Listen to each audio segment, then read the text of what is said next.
8h16, depois do podcast do intervalo, que aliás a gente pode até trazer esse assunto aqui, né, de a situação do professor, e nós vamos falar sobre isso, a valorização dos profissionais na educação, já que nós estamos conversando com o secretário Marcelo Feres, de Educação, Ciência e Tecnologia do município de Campos, hoje com o Rodrigo Gonçalves na bancada.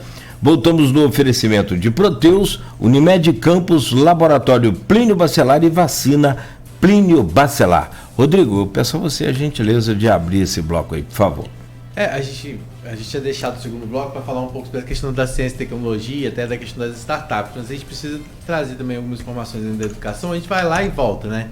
Mas assim... Não tem jeito, ao vivo é assim. Agora, eu queria saber do secretário como é que fica a questão do IDEB. Ele chegou a citar que Campos voltou até o IDEB, né? A gente tem etapas importantes a serem cumpridas antes do propriamente dito IDEB, né? Eu queria que o senhor falasse isso, como é que...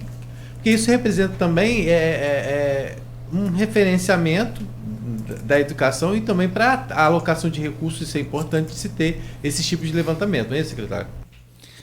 Certamente. Esse é o tema, eu diria, né? O tema, não apenas um tema, porque se a gente está fazendo um esforço para melhoria da qualidade da educação, essa melhoria, hoje, ela é avaliada, né? Não basta apenas se ter boa vontade, né? A gente está indo muito além da boa vontade. Nós temos que utilizar aí do que a gente tem de potencial em termos de política pública, investir recurso público, capacitar profissionais e criar as condições para que a aprendizagem possa acontecer da melhor forma.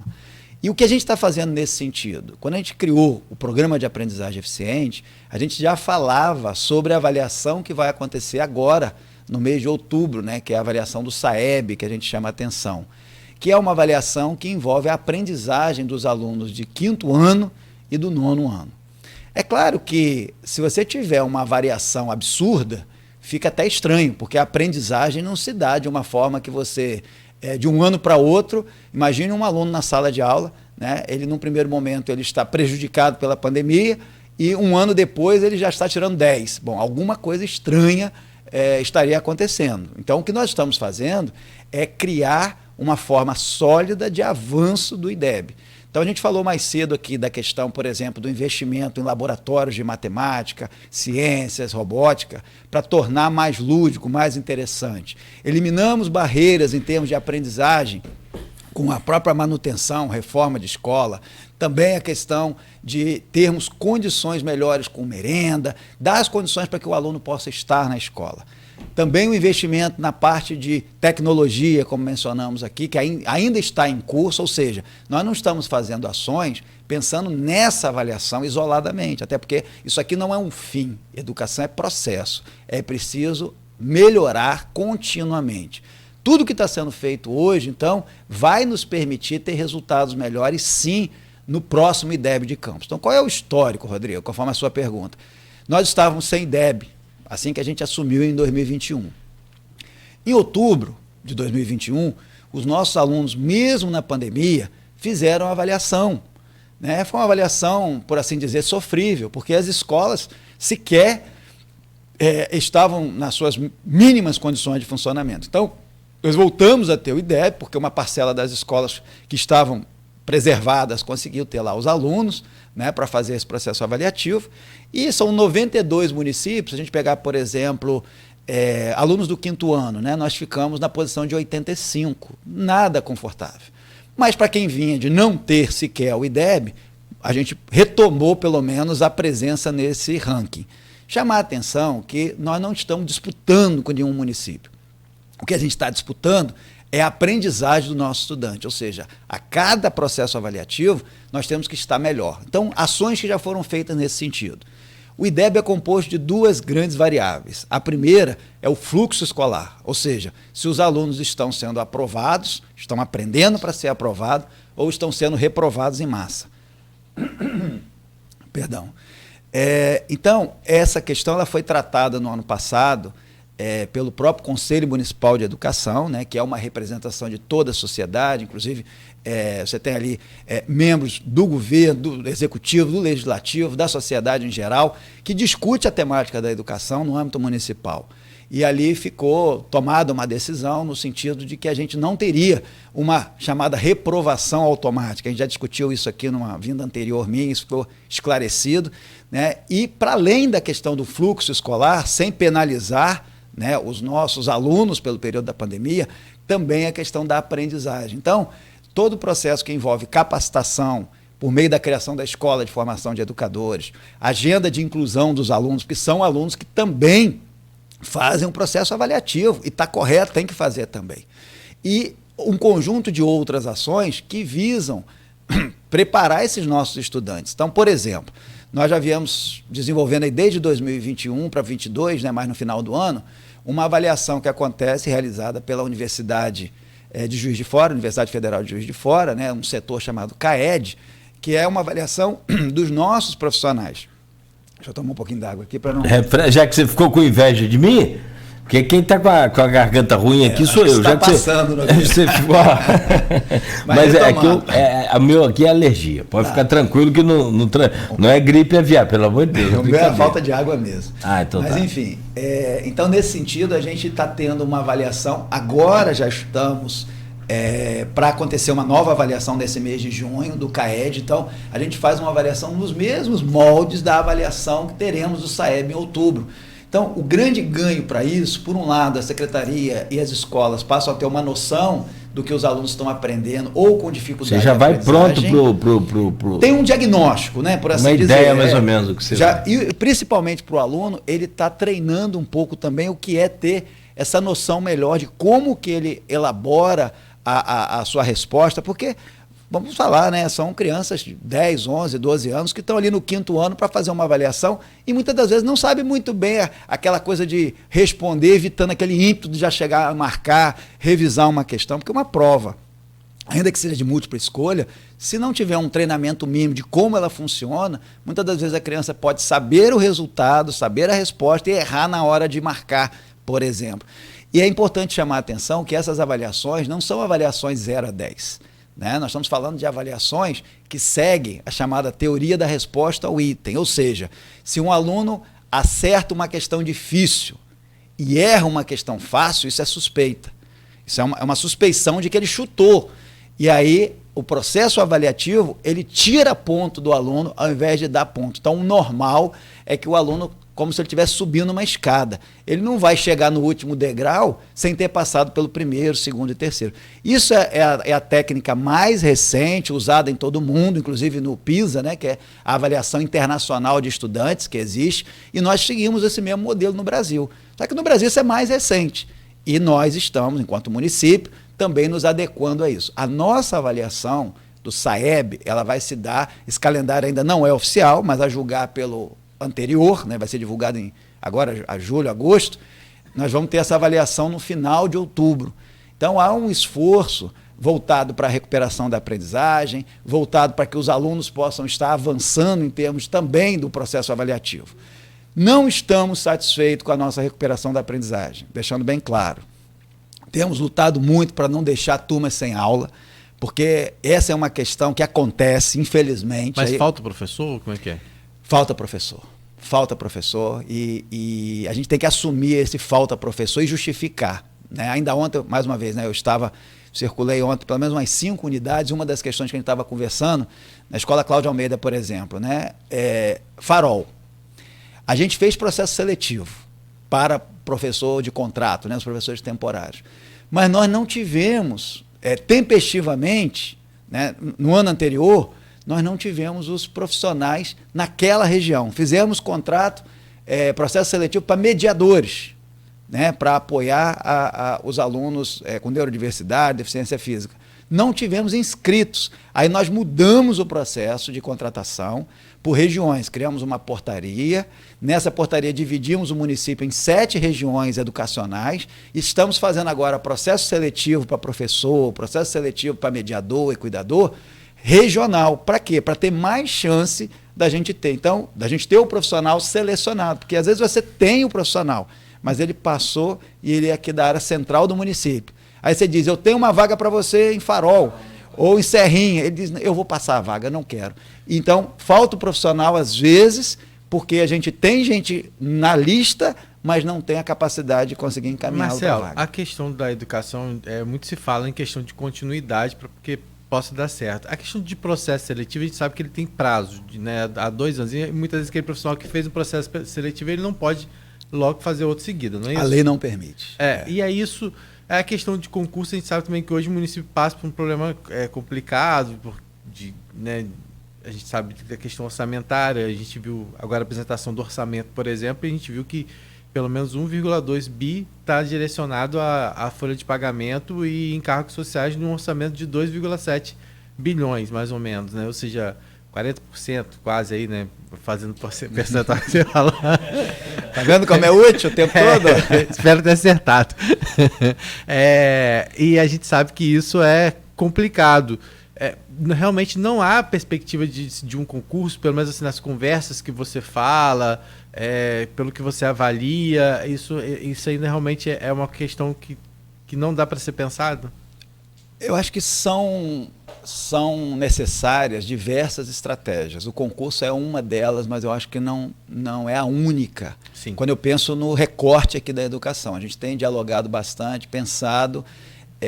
Pensado pode parecer lento, né? Mas não é, porque tem que ter muita responsabilidade na construção de saídas nesse sentido. A gente tem avaliado, por exemplo, ampliação de carga horária de professor, porque pode ser um ganha-ganha, porque, por exemplo, eu falava aqui, professor que atua num distrito, às vezes você vai fazer um concurso público e dá vazio para ir para aquela área. Então, eventualmente, uma ampliação de carga horária dentro de regras muito próprias, você pode ter aí a chance de pegar um professor que hoje trabalha uma certa carga horária e ampliar a sua carga horária. A própria questão hoje, que é muito debatida no âmbito dos servidores da educação, e aí me permita abrir esse tópico, né? É a questão do uso do Fundeb, porque a leitura do profissional é assim, e é uma leitura correta, não necessariamente precisa. Não tem o Fundeb, então por que a gente não tem um salário igual de Macaé? Enfim, faz-se comparações que a gente tem o dever de explicar. Então, qual é a grande questão? Por exemplo, nós temos a questão do piso do professor, piso salarial do professor. É um grande avanço, absolutamente um grande avanço. Porém, hoje, e eu estou falando como quem já esteve do outro lado, né, no âmbito do governo federal, me preocupa o modelo. E aqui a gente tem que jogar aberto, todos os tópicos têm que estar sendo colocados, né? O que acontece? No ano passado, 2022, nós fizemos, né, o município conseguiu se organizar de modo a fazer uma atualização para cumprir o piso, para que nenhum professor ficasse abaixo do piso. Então isso acabou levando a uma atualização salarial da ordem de 50% em média para os professores que estavam abaixo do piso. É significativo. Aí esse ano, o piso cresce mais 15%. Se a gente julgar só o oficial, foi 33%, em Campos foi 50%, em média, porque estava muito defasado, ou seja, não se cumpria nem o piso velho, o antigo, né? Então, de 33 mais 15, diz a matemática, com o juro composto e tal, que não dá 48. Já vai dar lá para 52, por causa dos percentuais. A gente está brincando aqui com os percentuais da matemática, né? Então, veja, em 2 anos, você fazer uma atualização dessa, como professor, eu vou dizer que ótimo. Só que a minha preocupação é que se essa regra continuar dessa forma, os profissionais defendem, mas isso é uma lei. Então eu digo, lei se muda. Temos que ter cuidado, porque uma lei insustentável, ela pode ser votada no Congresso, eu já vi isso acontecer antes, e simplesmente matar esse projeto do piso, ou congelar, ou fazer qualquer outra coisa. É preciso ter sustentabilidade. Se tivesse uma previsão, hipoteticamente, de que o piso iria crescer 10% ao ano, todos os anos, durante tantos anos, todo mundo se programaria, o município se programaria, os profissionais se programariam, e ao invés de ficar esse embate, porque o que está acontecendo, Brasil afora, é uma expectativa criada com o piso, a legislação está frágil, porque a própria CGU, CGU, na verdade, é o controle geral, né, a Controladoria Geral da União, ela fez uma análise, que tem questionamento de toda sorte, né? Isso está justo, está correto, está legal, é direito do professor, não é direito do professor? Tem município que consegue pagar, tem município que não consegue pagar. O município de São Paulo hoje, ou o estado de São Paulo, está contratando professor 40 horas no valor de R$5.000. É o salário do professor. Um estado como São Paulo, o mais rico da federação, está em concurso público aberto agora. né? Com 5 mil. Qual é o piso proposto hoje pelo MEC? É de 4.420, não sei os quebradinhas aí, mas em torno de 4.420. Quer dizer, São Paulo está um pouco a mais, né? Aí cerca de 10%, 12% aí a mais, né? Em relação ao valor do próprio piso. Até São Paulo, que é uma unidade da federação muito rica, está nessa situação. Você imagine outros municípios do interior, quando você vai para esse Brasil mais profundo, os municípios não conseguem pagar. A mesma realidade vale para Campos, mas Campos tem especificidades. Quais sejam? Essa especificidade tem relação com espaços, às vezes, que a gente tem de escolas, creches alugadas, a sala de aula não comporta um número recomendado pelo MEC, por exemplo, de alunos. Vou dar um exemplo. Se eu tenho uma turma muito pequena, porque o espaço físico é pequeno, então eu vou ter ali 8 alunos, 10 alunos. Aí, às vezes, eu vou ter 3 professores recebendo, mas numa turma que eu poderia ter 2 ou até 1 professor se eu tivesse numa escola que tivesse o espaço físico adequado. Então a gente tem fragilidade muitas das vezes, porque falar de concurso público, como eu falava antes, o primeiro passo é verificar. A gente pode melhorar as condições atuais em termos de atendimento? Então o que nós estamos fazendo? Reforma, ampliação, que é uma política importante a ampliação, porque tem certas áreas do município que a demanda é muito grande. Então, o que a gente tem que fazer? Construir um anexo, por assim dizer, para poder comportar aproveitando a estrutura. Nem tudo é uma nova escola. Às vezes é do bairro e tem terreno, então a gente está com uma ação nesse sentido também. Então, não é só concurso público, é o que eu dizia. É preciso pagar, é preciso ter a condição de atender mais alunos, porque o nosso foco também é assim. O Fundeb é relacionado ao número de alunos que a gente tem. Se a gente tem 55 mil alunos, a gente tem um valor de Fundeb. O Fundeb não mudou 15%, como muitos profissionais pensam. Ah, mas o piso mudou 15%, então o Fundeb cresceu 15%. Não é essa a matemática. A fórmula de cálculo é diferente. Tanto é que o Fundeb até mudou para baixo o valor, porque tem expectativa de receita, tem uma série de questões que impactam nisso. Então, resumindo, concurso é uma das ações, nós estamos discutindo isso sim com a Secretaria de Administração, só que quando a gente fala hoje na expectativa no concurso, não é um grande concurso mais, não tem condição de você fazer grandes concursos, porque você tem que, primeiro, tem que ter concurso, na minha linha, e eu defendo, até para dar sustentabilidade à Preve Campos. Senão, como é que você vai ter a contribuição por parte dos profissionais? Então, é preciso que haja concurso, sim. Mas dificilmente você vai ter grandes concursos como já se teve no passado. Segundo, é preciso otimizar por dentro. Então, eventualmente, onde couber, ampliar a carga horária do profissional que já está em áreas que precisam, valorizar, por exemplo, a questão do acesso, principalmente de quem está mais distante, é uma dívida que a gente tem, está estudando como fazer, porque o município pede isso. Então, o profissional que está atuando mais distante, ele precisa ter uma maneira de ter um diferencial em termos salariais para poder se motivar a estar mais no interior. A gente tem o diagnóstico e, a partir do diagnóstico, a gente está criando condições para que isso possa ser alterado. Não há hoje um compromisso objetivo nesse sentido, nem da carga horária e nem da questão do incentivo para que se possa fazer essa interiorização, mas há estudos nessa direção. Ao mesmo tempo, para encerrar, nós temos agora a condição de pensar em como otimizar, e essa palavra é um pouco perigosa na educação, né? Não é fazer a qualquer custo, mas por exemplo, você tem uma unidade escolar que funciona no espaço alugado. Vamos construir ou vamos trocar por um aluguel que seja no espaço mais adequado e reduzir essa história de turmas muito pequenas. Tem muito espaço alugado ainda? Creches, principalmente. A gente está procurando ampliar o espaço e ampliar as condições, porque não interessa para o município, pensando nas crianças primeiro, você ter creche com 30 alunos, que isso não é uma sala de aula, né? Não é uma unidade escolar. Escolas, se eu não estou enganado, a gente tem cerca de 15, 20 escolas que tem de 40 alunos para menos. São muitas unidades. Tem redes aí que tem 20 escolas, nós temos 20 só com menos de 30, 40 alunos. O problema é fechar a escola, é uma repercussão extremamente mas negativa. A gente tem que criar as condições para que ela se amplie. Isso aí. Agora, Marcelo, inclusive você é professor. Sim. E aí cabe a pergunta evidente, lógico, que o pessoal está aqui, cobra e encontra com a gente, mas você vai falar com o Marcelo, e o nosso salário? Você está acabando de explicar isso agora, mas não é sobre o reajuste de salário em si, é sobre o reconhecimento seu, como até educador, de que a educação, como você disse, começa com gente e termina com gente. Então, como trabalhar uma educação de qualidade com tudo isso que você está fazendo, propondo e já apresentando as propostas e soluções, sem valorizar os profissionais com o devido percentual, vamos colocar assim, então, Perfeito. já que a gente está falando de percentual aqui desde o começo.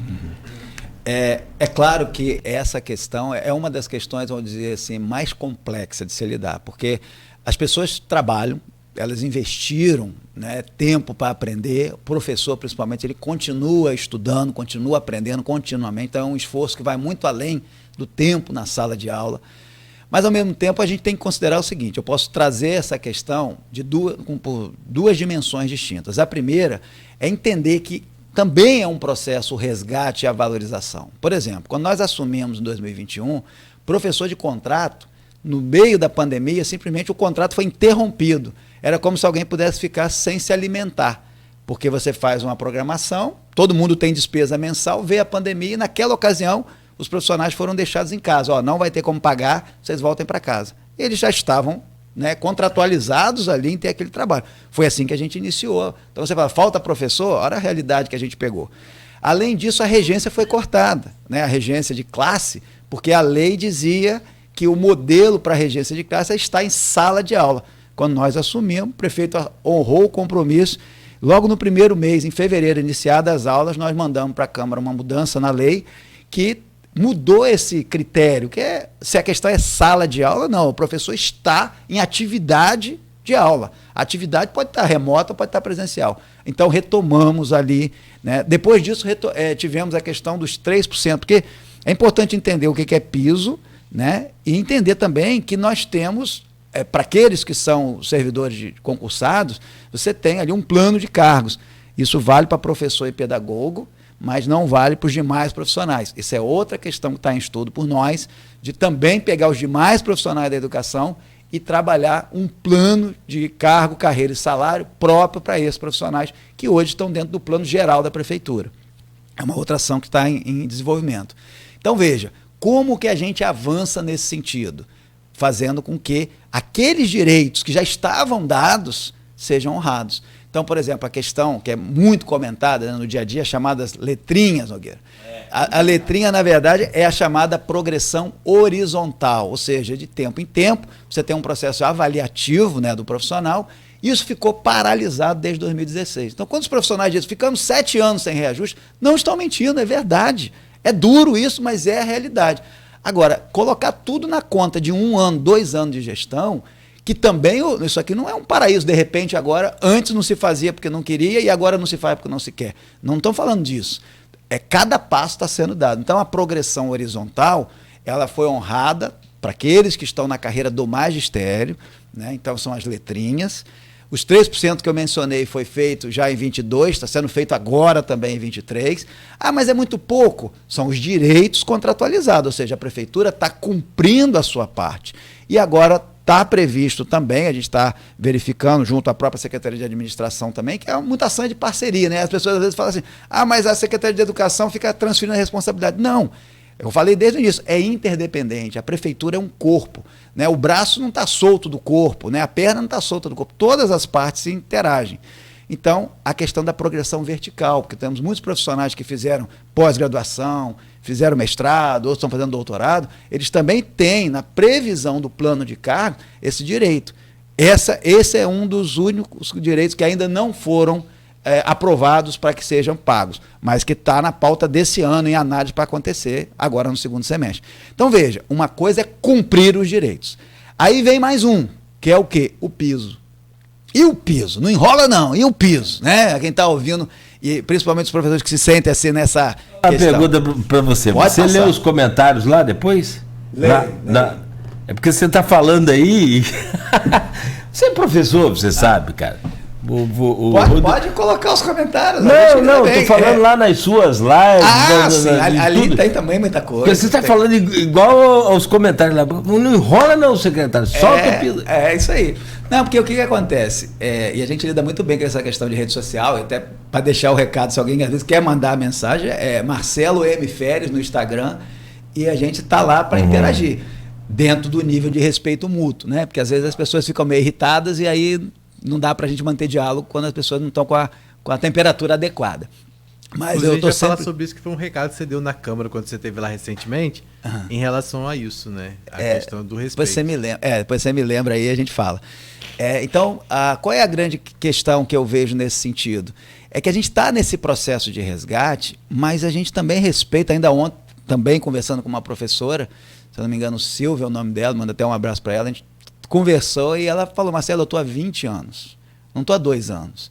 Então, você traz esse resgate em curto prazo, mas há um desgaste em termos de expectativa frustrada, né, muitas das vezes, e às vezes para além da realidade possível também, porque a gente, enquanto servidor público, isso vale para mim, que também sou servidor público, né, a gente tem limite na questão salarial. Então, às vezes, a expectativa que há, né, é uma expectativa de recuperação de inflação e tal, mas isso não é uma questão desse poder público local. Né? Você tem a perda de salário, ela vem acontecendo. Agora, recentemente, o governo federal retomou a questão de conseguir fazer com que o salário mínimo possa ser reajustado com algum tipo de resgate, no mínimo da inflação ou um pouco mais. Mas nós perdemos tudo isso. E quem não ganha o salário mínimo, então, cada vez está achatando mais. A relação com os salários, ela tem sido sempre muito negativa. Então, os profissionais ficam assim, poxa, mas eu já ganhei 3 salários mínimos, eu trabalhava 20 horas. Só que a gente não pode fazer essa comparação. Isso vale para todos, né? Eu estou falando aqui como servidor público também. Agora, qual é a construção que a gente pode fazer disso? E é isso que a gente tem chamado a atenção. Se a gente melhora a qualidade da educação, a gente aumenta a quantidade de alunos, são estratégias que dão transparência. Se a gente chamar muito profissional agora para poder receber, vamos dizer assim, é do mesmo bolo, né, da mesma pizza, você botar mais gente para comer, o salário vai ficar pequeno. Então, olha como é que é uma contradição. Um grande concurso público vai fazer o salário do professor atual aumentar ou diminuir? O que é que faz o salário aumentar? Mais alunos. Como é que eu posso ter mais alunos? Chamando a atenção, não é mais aluno para abarrotar escola de aluno, não tem referência nacional para isso. Um primeiro ano você pode ter 20 alunos. Se você tiver 15, está perdendo. Esse ano conseguiu já aumentar em 3 mil, foi isso? O número de matrículas? Esse número vai ficar até maior quando a gente fechá-lo. Só que está no limite, principalmente em creche. Só que está no limite da capacidade. Por isso que a gente está partindo com uma outra política, que é de expansão, com um modelo que não é a construção civil tradicional. É um modelo de construção modular, que a gente consegue em 6 meses ampliar onde há terreno e onde há demanda. Então, assim, isso tudo está interligado, eu posso falar com muita segurança, são vários assuntos, né, para quem está ouvindo, fazendo, nossa, é uma loucura, é muito assunto. Mas eu participo de cada um deles, porque a gente sabe que educação se faz, também com comunicação, sabe, Nogueira? Porque isso que a gente está fazendo, as pessoas não têm muito acesso, elas têm acesso, em geral, àquilo que é negativo. Poxa, o ônibus não passou, virou um problema, parece que a educação está em crise porque o ônibus não passou. Não, pode ter dado um problema com o ônibus. Né? Então, a gente lida com muita tranquilidade e, reforçando, a gente também trabalha com um modelo em que empoderamos o diretor. Quando um profissional está insatisfeito com alguma coisa na escola dele, ele deve comunicar ao diretor, que vai nos comunicar por ofício, para que a gente possa dar uma atenção, é uma manutenção, é uma reforma, é uma necessidade específica que há na escola, para também parar aquela história de denuncismo, porque muitas das vezes também acontece. Fica todo mundo denunciando e a secretaria mesmo não sabe. Aí vem do legislativo, vem de tudo quanto é lugar. Denuncia o vereador. Aí fala, vai no vereador achando que o vereador vai solucionar. E vai segurar, muitas vezes, né? E o que a gente faz, na verdade, é o seguinte: se chegar de forma oficial, isso a gente implantou em 2023, a gente responde em até 30 dias, dependendo da urgência. Tem coisa que a gente responde para o dia seguinte. Tá? A gente trabalha com um modelo de gestão hoje que trabalha com prioridade. Algo que é urgente, que põe a vida em ameaça, que ameaça a aula, ou que pode ser alguma coisa de queda de um prédio ou de um pedaço que possa colocar a vida em risco, a ação é imediata ou em até 24 horas para iniciar. Mas, além disso, eu tenho prioridade alta, que eu tenho até 15 dias para começar uma intervenção. Outras eu tenho até 45 dias, porque na escola, tipicamente, as coisas não são urgentes. Elas se tornam urgentes pelo atraso. Tipo, uma coisa que hoje se pode esperar 60 dias, se eu não fizer nos 60 dias, daqui a 60 vai estar urgente. Então, a gente está organizando a própria relação, porque muitas das vezes o diretor manda para a gente sempre dizendo, é urgente, é urgente, é urgente. E temos que saber melhor o que é uma coisa urgente do que é uma coisa que tem urgência relativa, mas pode esperar um mês. Cláudio, a gente vai direto ou vai direto, né? Marcelo, é só que eu acabei me perdendo também. E não. O piso? Você falou olha a ciência e tecnologia. Não, o piso está judicializado. Você falou o quê? Não, olha só, eu disse que isso é complexo, Campos não está pagando hoje o piso de 2023, ele está na referência de 2022. Sim. Esse 2023 ele está judicializado, então o entendimento do município está esperando que isso seja definido. Aconteceu um fato aí, parece que o Estado foi pagar o piso e aí acabou os professores entrando em greve. Eu não estou acompanhando o detalhe, né? Eu vou estar com a secretária de Eles entraram em greve antes. Já saíram. Não, aí não aceitaram. Não só o piso atual, eles querem mais aí é um outro assunto. Mas, enfim. Tem uma série de outras reivindicações. Nós não estamos, enquanto Poder Público Municipal, pagando o piso novo. Tá? Nós estamos no piso de 2022 e não de 2023. E há entendimento controverso em relação à regra do piso. Porque o grande problema tem esse piso, como é que vai ser o próximo?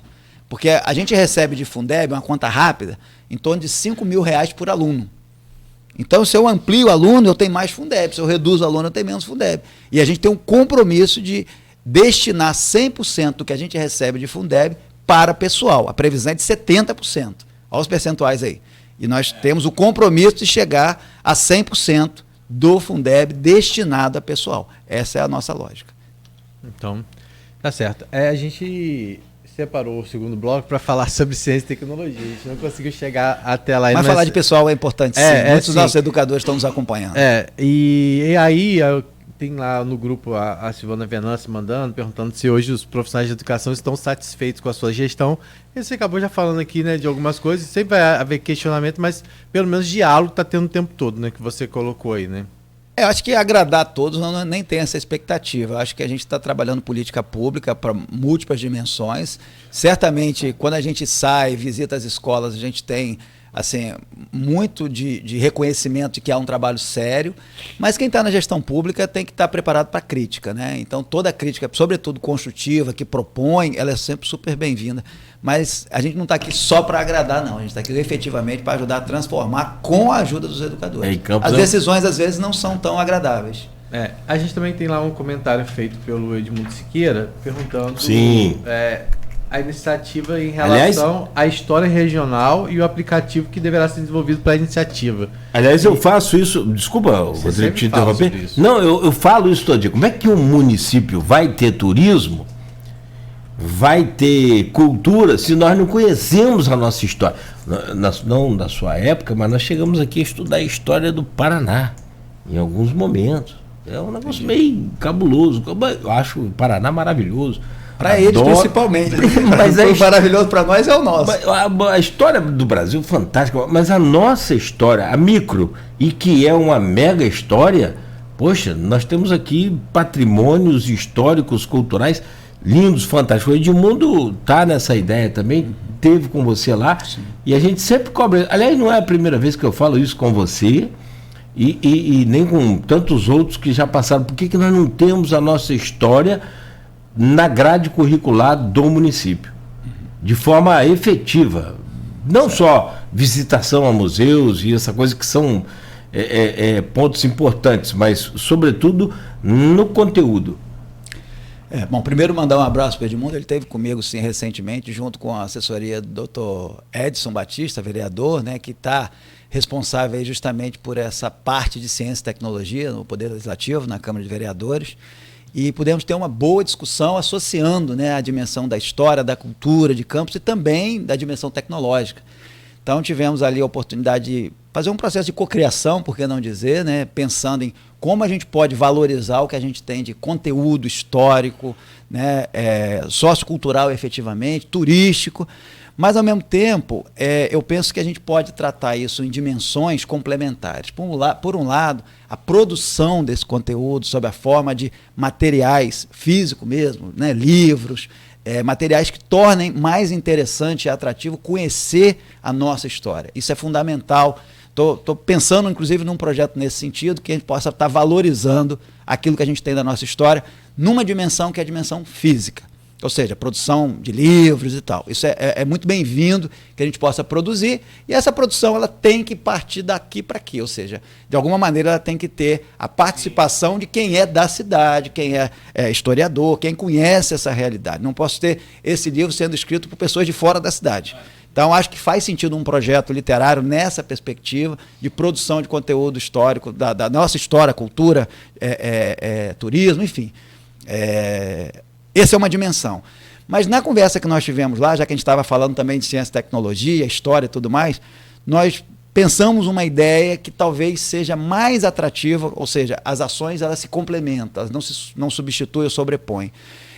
Que é, quem sabe, a gente bolar. Ainda estamos no início dessa concepção, vamos ter outras reuniões para a gente estar junto pensando, mas pensar alguma coisa como uma produção mais digital, né, no sentido de um aplicativo, alguma coisa que torne atrativo percorrer, né, caminhos pela nossa história, de modo que os alunos possam ter acesso, de modo que a sociedade possa ter acesso, inclusive sem estar limitado, né, somente aqui ao espectro municipal, porque Campos tem uma história muito rica.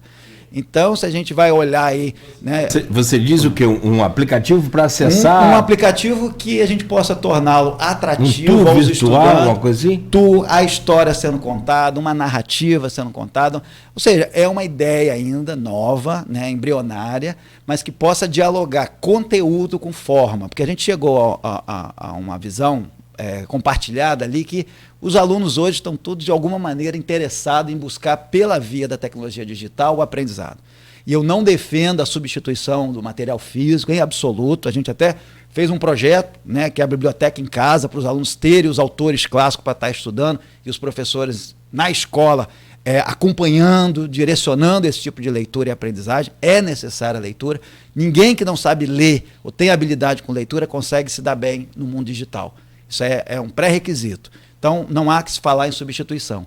Mas, em particular, nessa proposta aí do que a gente está pensando juntos, é uma maneira da gente tornar isso mais atrativo e fazer chegar. Porque a leitura, você tem que fazer um convencimento da leitura. É mais um elemento para ler. Eu acho que deve existir, deixando claro. Acho que a gente pode tocar as duas vertentes, esse é o compromisso. Uma vertente de produção de conteúdo, na visão tradicional, sim, mas ter uma visão mais ousada de promover por meio de um aplicativo. Félix. E aí a gente pode estar discutindo isso com as universidades. Exatamente. E vocês têm alguns programas de incentivo a startup, o Mais Ciências.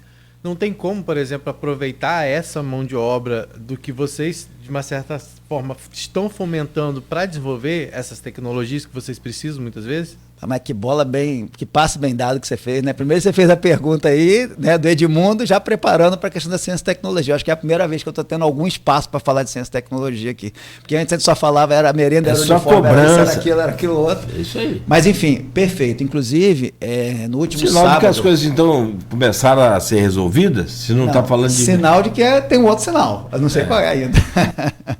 Estou brincando. Mas enfim... o que acontece? No sábado, como eu dizia, né, nós tivemos o fechamento, né, do nosso programa Startup Campus, que é um programa da prefeitura que a gente financia, né, por meio de bolsas. A gente financia projetos de startup numa parceria com a Tec Campus e os demais atores aí do ecossistema que nós temos. E, na verdade, Campus está avançando bastante nesse sentido. E aqui eu faço um destaque, Nogueira, que eu acho que é importante a gente lembrar. Esse programa, Startup Campus, não começou nessa gestão. Ele teve uma edição anterior. O que a gente fez foi adaptar, melhorar, aperfeiçoar a partir das próprias propostas dos atores que fazem o programa.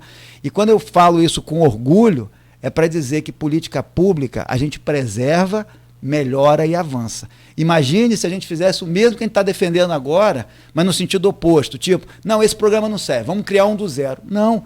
O nome é Startup Campus, já existia e a gente está ampliando ele. Inclusive tem mudanças aí para o futuro breve, né, que a gente quer melhorar, quer ampliar a bolsa. Tem uma série de coisas que a gente vai estar fazendo já para agora recente, já para o segundo semestre isso acontecer. Então foram 10 projetos que chegaram até o fim, são projetos muito interessantes. Nós já temos hoje, a partir desse tipo de iniciativa, empresas que estão gerando receita para o município a partir de impostos que pagam. Tem empresa, como o Pediu Farma é um exemplo, né, mas tem outras também, que já está em outras capitais. tá? Mais de uma capital, acho que está em Vitória e talvez em Curitiba. Enfim, então isso mostra que Campos está no caminho certo. E hoje a gente já vislumbra falar, por que não podemos ter aqui um parque tecnológico? Nós não estamos começando, nós estamos num processo de ampliação do nosso ecossistema. Então, a ideia de ciência, tecnologia e inovação em Campos não é algo que está apenas começando. Temos a Tec Campos, temos o Polo de Inovação, que é o único do interior.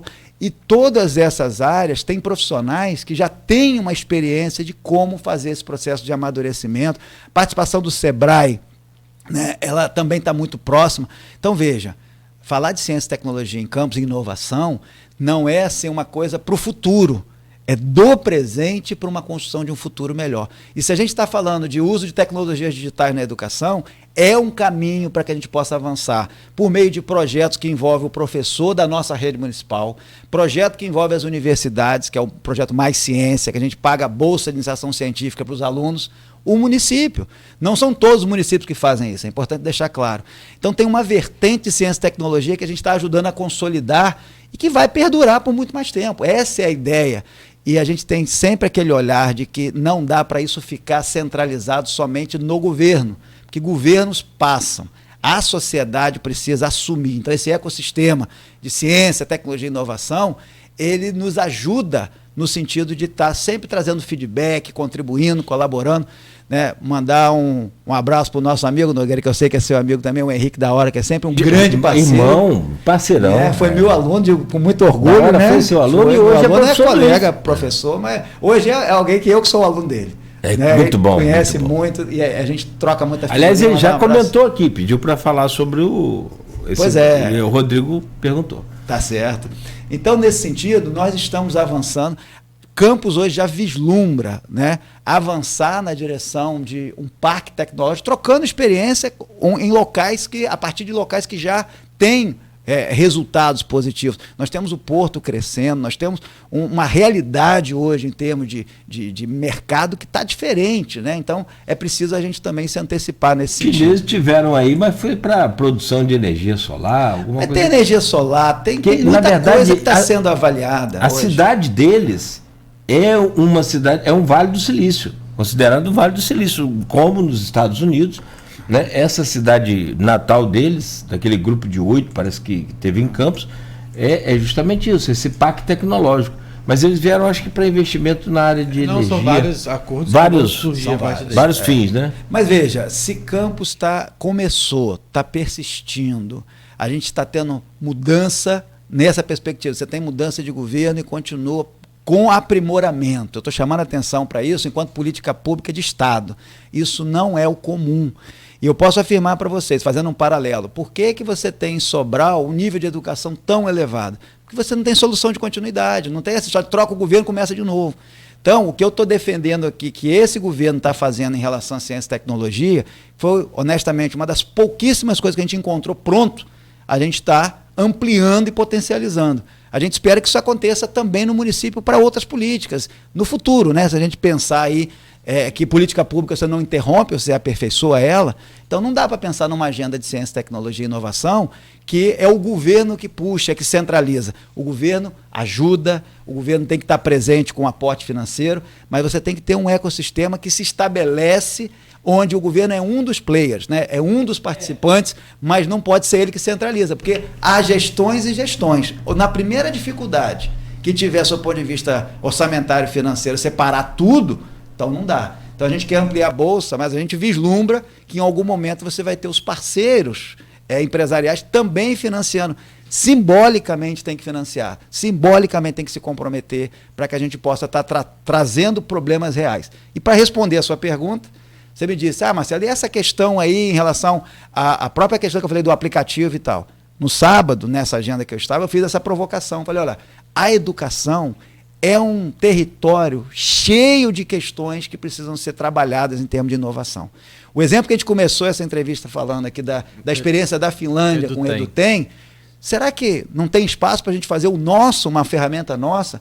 E a gente não teve a oportunidade de falar aqui, mas E a educação inclusiva, que é mais sensorial, de que forma a gente pode tratar para que os alunos que precisam de um contato maior nesse modelo de aprendizagem, então isso é um espaço, é um oceano aí para a gente estar explorando, e isso é parte do que a gente quer estar ajudando também. Nós somos demandantes, enquanto Secretaria de Educação, porque a educação, eventuais projetos de inovação que tenham a educação como alvo, não estarão limitados apenas ao âmbito municipal, né? Além, claro, da criação de aplicativos e de tecnologias que temos tido aí no âmbito da ciência e tecnologia. Então você tem o professor da rede municipal participando junto com os alunos. Nosso projeto, já até convido vocês, né? Teremos mais uma vez a Semana da Ciência, que a gente sempre tem alinhada com a Semana Nacional de Ciência e Tecnologia, normalmente ali no Espaço de Jardim São Benedito.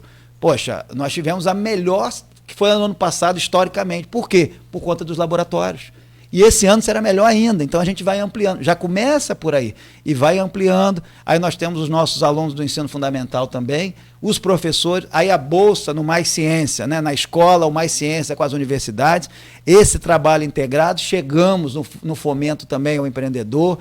Então, veja, não é rápido. Essas políticas são políticas de plantar, de várias mas frentes, de quem, né? e de quem está plantando uma árvore, não de quem está plantando apenas alface para colher daqui a 15 dias, um mês. Ó, já são 9 horas, mas a gente tem que falar da Câmara rapidamente. A gente vai falar da Câmara.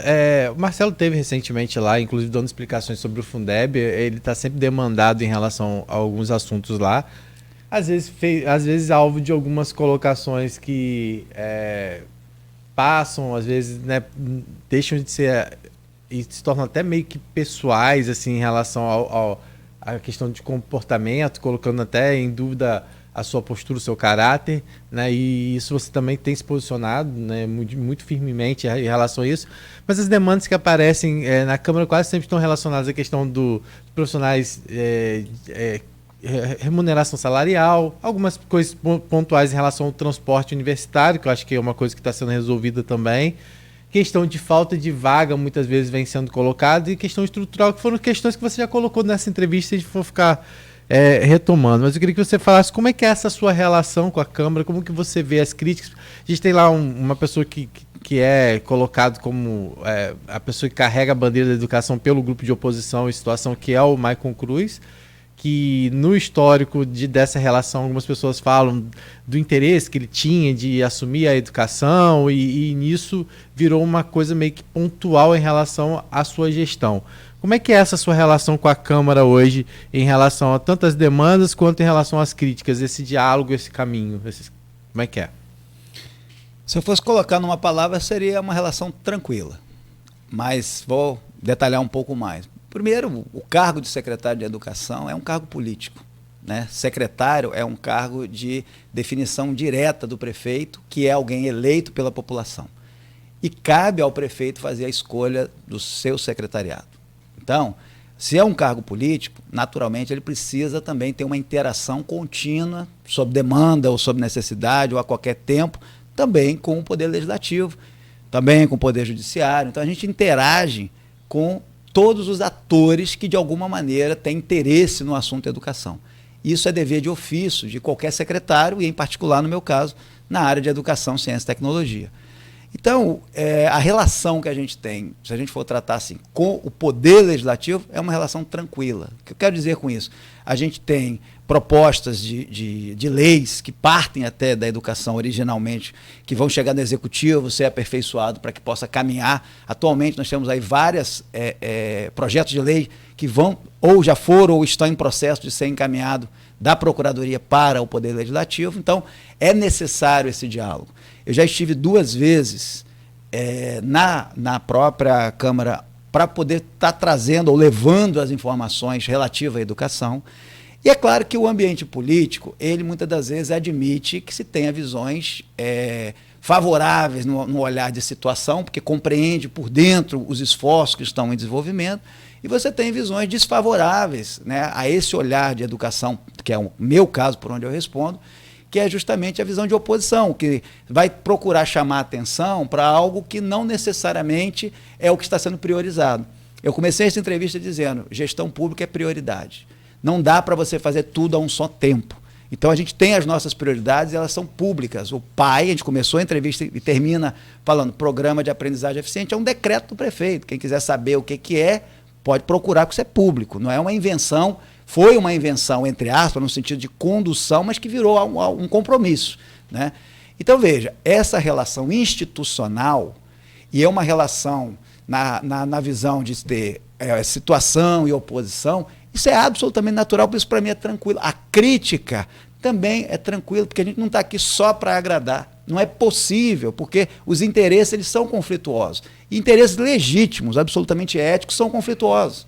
Então, hoje, quem está na oposição, eventualmente já esteve na situação em algum momento e vice-versa. Então, isso não é pessoal. Da minha parte, eu não estou começando agora, né? Eu não pinto o cabelo, eu costumo dizer, eu não pinto o cabelo. Né? Realmente, os fios brancos são de vivência. Mas tiveram algumas declarações que eu acho que, de uma certa forma, incomodou. Porque... Aí eu vou chegar nisso. Isso tudo é o que está, como diria aí políticos de outros períodos aí, nas 4 linhas. Né? Agora, quando se começa a falar, por exemplo, que eu, durante o tempo que eu estava no MEC, eu fui processado por isso, por aquilo, que isso nunca existiu, né? Quando começa a dizer que eu recebo um valor que eu não recebo de salário, né? Não dá para ficar fazendo continha mais para lá e para cá, aí tem que começar a provar as coisas. Quando começa a dizer, não sei o quê, porque tem desvio. Ok, todo mundo pode acusar do que for, agora tem que provar. Né? Então só que essa não é uma ação que eu considero uma ação na relação com a Câmara ou com um vereador, essa é uma relação de acusação que se trata no campo jurídico. Então são coisas diferentes, isso acontece quando tem que acontecer, então não é uma coisa que atrapalhe a gestão. Todo mundo pode tomar qualquer atitude, ato, crítica. Agora, a regra é no limite que se fala. Então, eu não vim para campo para tomar o lugar de ninguém. O prefeito me convidou para assumir a secretaria.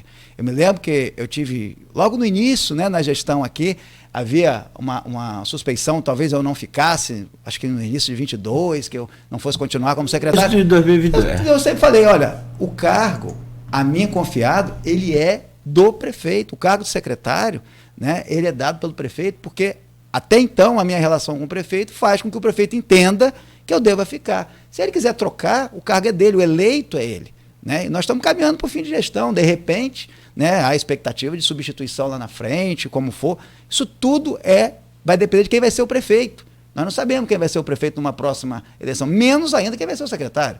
Então, assim, antecipar futuro. E o Marcelo não dá. é candidato a vereador, por exemplo? Eu já ouvi falar 2 coisas até no mesmo momento, que eu estava voltando para Brasília. Porque você fala assim, eu não sou secretário, pode trocar o secretário, mas ele pode trocar o secretário, porque o secretário pode, por exemplo, ir para a Câmara. Hoje em dia eu estou aprendendo a brincar com isso, sabe? Antes eu era mais direto em falar enfaticamente, não valia nada o que eu falava, então agora eu brinco com isso. Eu recebi essa notícia, saiu, eu acho que num blog, num site, alguma coisa assim, colocando assim, fotos de possíveis vereadores. Para minha surpresa, a minha foto estava lá, né? E paralelamente eu estava naquele momento eu estava sendo colocado, porque eu cheguei até a ter a oportunidade de conversar aqui, que eu realmente recebi um convite, né, para ir para Brasília. No que não era diretamente no não, MEC, não na né? educação, mas no Ministério do Trabalho. E aí, em algum momento, eu falei assim, poxa, é legal, né? Estou lembrando do meu nome para mais de uma coisa. Então, por enquanto, eu estou trabalhando isso de forma muito leve, né? Eu não vim para cá com nenhum projeto político eleitoral, né? Mas eu cansei de ficar tentando esclarecer coisas, porque eu também cansei de dizer que eu estou em Campos, que eu assumi um compromisso com o prefeito. Né? Não tomei o lugar de ninguém, mas assumi um compromisso com o prefeito de gestão. Não interrompi, mas as pessoas já achavam que eu ia interromper, porque se diz isso. Então, isso para mim é irrelevante. Sobre a questão de vereador, acho que esse ano não é ano eleitoral mesmo. Então, não tem nem porquê, se eu disser sim ou não, isso não faz nenhuma diferença. A impressão que eu tenho é que as pessoas já decidiram por mim. Da mesma forma que já decidiram antes que eu ia ficar, depois decidiram antes que eu ia para Brasília, então a minha decisão é irrelevante. Quanto que você ganha? Também já decidiram por Quanto mim. Você ganha? Já decidiram também quanto eu ganho. Então o que você falou eu aqui. Só estou mais leve, tá? Porque você vai ficando mais cascudo quando você vai vendo que é assim que funciona, né? Eu falei, é um cargo político o cargo de secretário. Sim. Então mas não adianta ficar brigando com isso. Mas essa relação de quando você se sentir de uma certa forma injustiçado é buscar a justiça. Sim. É o caminho. Já fiz isso antes na minha vida e farei quantas vezes for necessário. Mas isso não é uma coisa do secretário, é quando você, de repente, se percebe numa perspectiva mais de caráter pessoal. Aí você tem que tratar isso no campo criminal, se for o caso. Bom, ficou muita coisa, claro, evidente que uma entrevista a gente acaba viva, né? Acaba... Não, se a gente fosse seguir tudo que Camila mandou, que é assessora de lá, a gente... Ela mandou depois para mim aqui, eu vi que são 6 páginas de um briefing. Eu falei, nem eu consigo ler esse briefing. Não dá não, tô matando mosquito aqui porque eu não quero ver. Mas, ô secretário, tem uma coisa, só para fechar, que tem que cobrar, você não pode ir embora sem ser cobrado também, senão fica... Mas já foi um pouquinho, hein? Um pouco. Não, é porque, aliás, eu particularmente, se é que vale, eu acho que não vale nada, mas particularmente é uma opinião minha. No papel é muito bonito. Tem muita coisa no Brasil que no papel é muito legal. Mas quando joga na prática, e você sabe, aí a realidade é dura, é muito ruim. Uma das coisas que eu cobro muito é a questão da inclusão das crianças. No papel ela é linda. Já tive até um embate aqui com um deputado que era presidente da comissão de educação na Assembleia.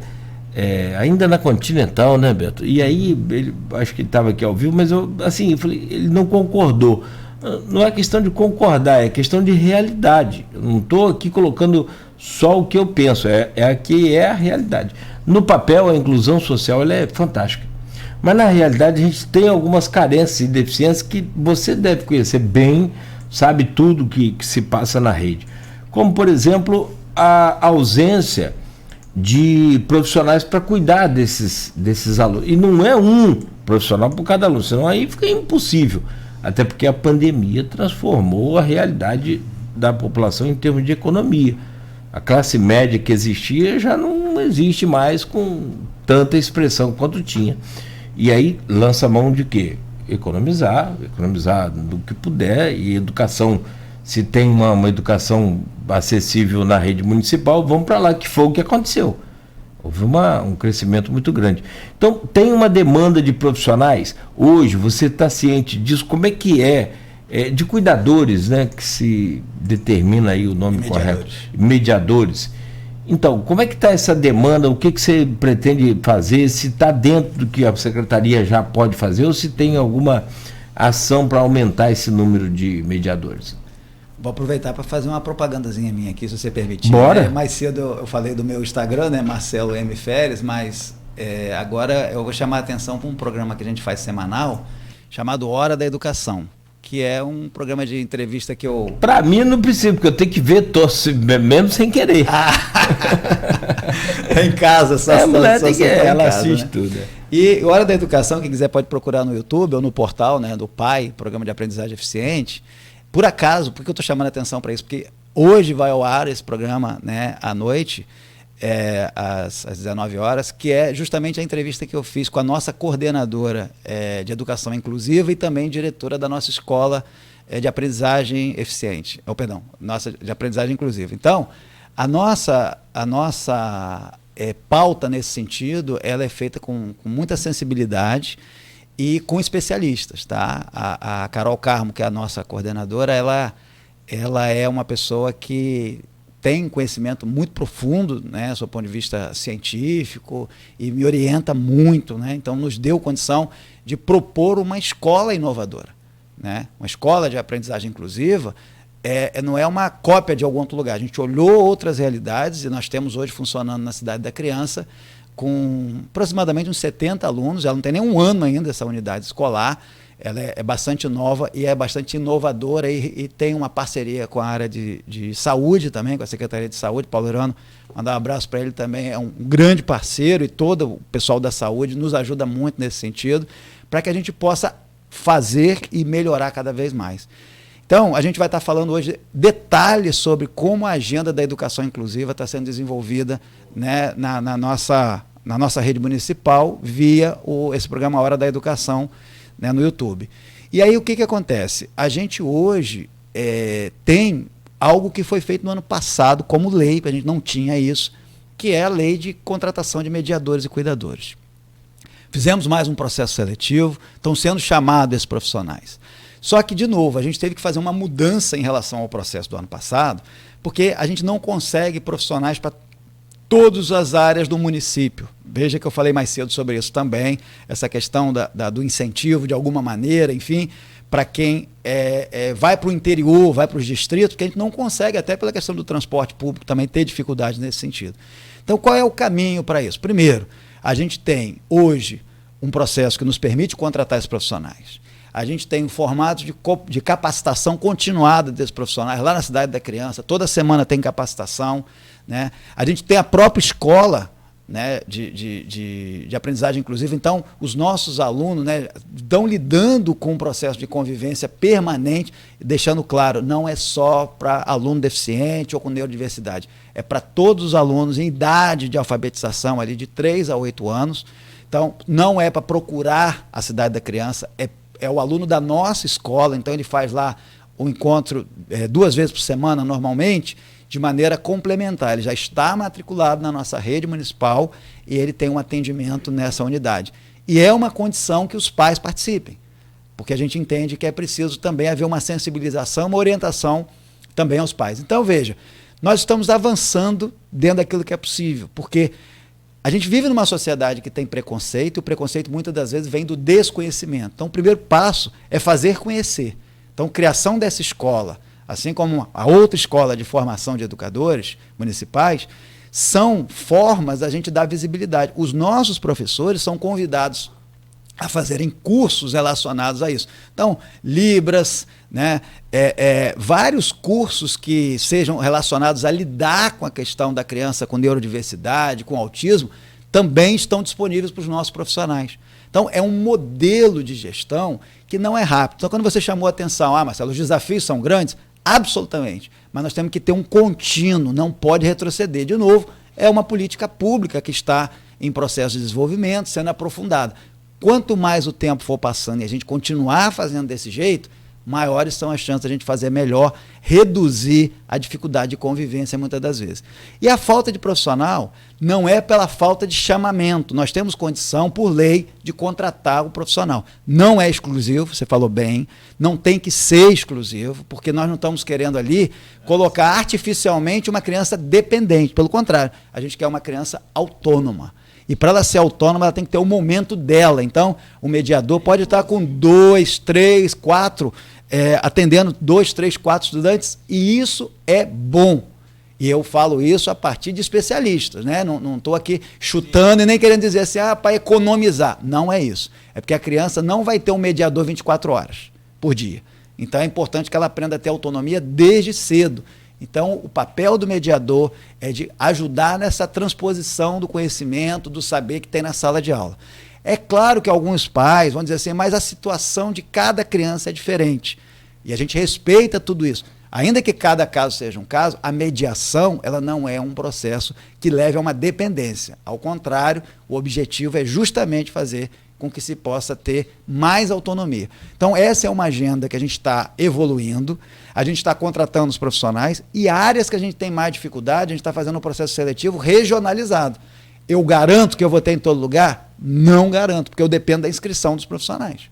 Tá? Mas as condições estão sendo dadas para tal, e eu tenho certeza, nós chamamos agora 100 profissionais, essa semana vamos chamar mais 100 profissionais, e vamos continuar chamando enquanto for necessário até atender os nossos alunos. E aí desafoga o professor, que sobrecarrega, natural. O professor não vai deixar a criança jogada lá. Ele não dá conta. E ele não vai ele não deixa jogado, mas não dá conta. É diferente. É diferente, é outra situação.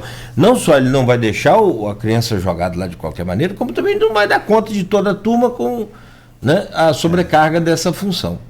E me permita, rapidamente, duas situações, né? Mas uma, eu estive numa agenda no sábado também passado com a família na escola Custódio Siqueira, e foi muito interessante, é um CIEP ali em Guarulhos, né? E a participação muito forte dos pais, que é uma coisa que a gente defende muito, que a gente está falando aqui para os educadores, mas muitos são pais dos nossos alunos, e é muito importante que os pais participem, né, que acompanhem, que leiam o que o filho está fazendo. Eu sei que às vezes você tem uma dificuldade, tem a questão do trabalho, tem a vida difícil, mas educação não é feita somente dentro da escola. Pelo contrário, se o filho não vê em casa a preocupação com a educação, ele não entende por que ele está lá na escola. Então é fundamental que haja essa troca e os pais visitem, conversem com o professor, acompanhem na escola. A escola não é só um espaço para a criança ficar e aprender, é preciso que essa continuidade exista. E ontem à tarde eu estive com um coletivo de pais, né, numa escola também em Farol, Cláudio Almeida, que eu achei assim incrível, tinha ali uma dezena de pais pelo menos, trazendo a visão deles em relação ao que precisa melhorar. Isso não é comum, né? A gente tem essas reuniões com os profissionais, mas nesse caso em particular havia um coletivo de pais ali trazendo sugestões, inclusive. Então isso evidencia, Nogueira, que a educação está trazendo maior participação dos pais. Esse é o grande segredo para a gente avançar mais rápido. Perfeito. Tem algumas perguntas aqui, depois talvez a Camila possa acessar lá também a nossa página, sobre a questão de profissionais esses animadores culturais, tá? Aí nosso tempo já foi, mas eu peço desculpas aqui aos ouvintes, e depois se puder pedir o pessoal para, ou você mesmo, enfim, dar um alô lá, que é com relação a salário e essa coisa toda que aí você já comentou. O caminho é criar um plano de carreira e salário específico para os profissionais da educação, para além do magistério. Não adianta perguntar muito sobre letrinhas, que você já comentou, porque aí nós fizemos a entrevista recente com o secretário responsável. Sim, que você já explicou todo. Então é o homem que manda na pasta lá, né? Então com você, mas a sala de aula mesmo que a gente quer ver aí, como a gente está vendo, evoluindo, crescendo e nossas crianças aprendendo. Vou continuar cobrando a história de Campos lá na nossa educação. Marcelo, muito obrigado, sempre bem-vindo aqui a esse programa, é sempre um prazer conversar com você e boa sorte, sucesso aí nas empreitadas desenvolvidas por você e por sua equipe. Mais uma vez eu agradeço aí, quero dizer que chegar até aqui não foi fácil não. Eu sou muito grato mesmo, né, aos nossos profissionais da Secretaria de Educação, a quem eu mando um abraço, os subsecretários, né, porque é dureza, né, e quanto mais perto de mim, mais duro porque a gente que trabalha, puxa, lidera, mas também cobra muito. Também os nossos diretores adjuntos, né, nem tive a oportunidade de falar sobre essa questão da lei, mas uma nova lei de diretores nós vamos implantar agora, então isso é muito positivo, porque valoriza ainda mais, né, diretores adjuntos de escolas e creches, que a gente lida mais diretamente com eles, e são parceiros, porque nos cobram muito, é fato, mas também fazem uma parte, porque eles também são o fronte da secretaria, né? Eles estão lá para interagir com os pais, com os alunos, então é um trabalho coletivo. Foi duro chegar até aqui, mas a gente já saiu da inércia, né, que foi a inércia que nós tivemos no período da pandemia. E agora a gente vai precisar dar tempo ao tempo mesmo, continuar marchando firme, mas numa luta contínua de que a nossa educação possa continuar crescendo e que a gente avance daqui para diante, né? Não pode mais ter retrocesso. Eu entendo que em função da pandemia, ou no período da pandemia, nós voltamos a zero. E agora nós estamos saindo, né, dessa situação e vamos continuar firmes, mas a educação de Campos pode e pode muito mais. É isso. Agradeço aí pela oportunidade. Tá certo, mas teve o reitor lá do Colégio Agrícola, mandando um abraço para você aqui, o Marcelo, também seu xará. Meu xará, um grande abraço para o Marcelo também, parceirão. E tem uma integração para sair aí entre o ENF, Prefeitura, com relação lá ao curso, né? Passa por essa agenda sim, seguramente. Tá, vamos soltar isso aí qualquer hora dessa. O meu caro Rodrigo, bom dia, obrigado e até amanhã, se Deus permitir. Sim, amanhã estamos juntos, agradecer mais uma vez o Marcelo, agradecer a todo mundo que ficou com a gente, né? E tamo aí, amanhã tem edição da Folha, cedo nas bancas, então o dia vai ser longo. Com essa animação aí, né? Vamos embora, porque o jornal sai amanhã impresso nas bancas aí bem cedo, e para sair bem cedo, porque à noite a turma trabalhou a noite toda, né? Marcelo, um abraço mais uma vez, muito obrigado. E Rodrigo também, Beto, a você de casa que nos acompanha, você que nos acompanha pela internet, né? Continue ligado, continue aqui na Folha FM, a gente volta amanhã no oferecimento de Proteus, serviços de saúde e medicina ocupacional, qualidade certificada ISO 9001-2015, Unimed Campos, cuidar de você, esse é o plano. Laboratório Plínio Bacelar e vacina Plínio Bacelar. Tá na hora.